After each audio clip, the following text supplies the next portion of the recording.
Од мај годинава треба да почне осамостојувањето на дел корисници од Заводот Бајна Банско. Од Министерството за труд и социјална политика велат дека се подготвуваат за деинституционализација на 4 први штетеници, кои веќе добиле станови во социјалната зграда во Струмица. Тоа се баш доделени станови каде што овие лица ќе живеат самостојно со поддршка на персонални асистенти кои што ќе бидат обезбедени преку центрите за социјална работа и секако вработените од самата институција ќе го променат, да кажеме, начинот на своето работење и ќе бидат поддршка за овие лица во становите каде што тие ќе живеат.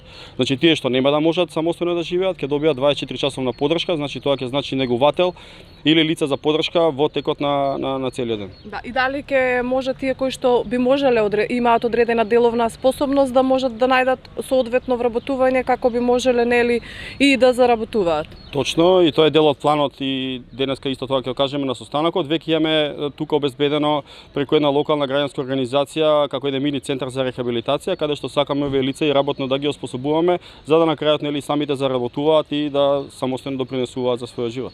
Според Томшич станува збор за 10-годишна стратегија на ниво на држава која треба да заврши со целосна деинституционализација на корисници на различни услуги и институции.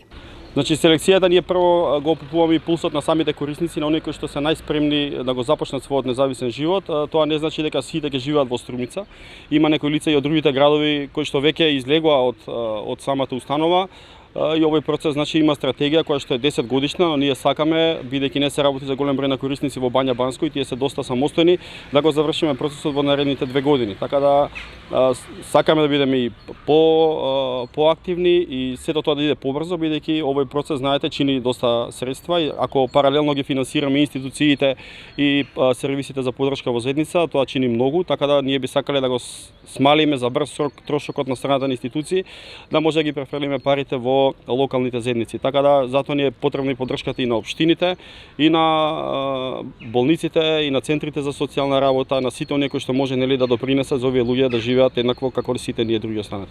До сега на овој начин извадени се сите деца од установата од Демир Капи, а надлежните очекуваат годинава да ги затворат сите институции кои изгрижуваат деца. Истовремено преку посвојување или изгрижувачки семејства бројот на деца во домот за деца без родители во Битола е намален од 64 на 17. Од Министерството велат дека очекуваат до 2020 година да нема деца згрижени во вакви институции.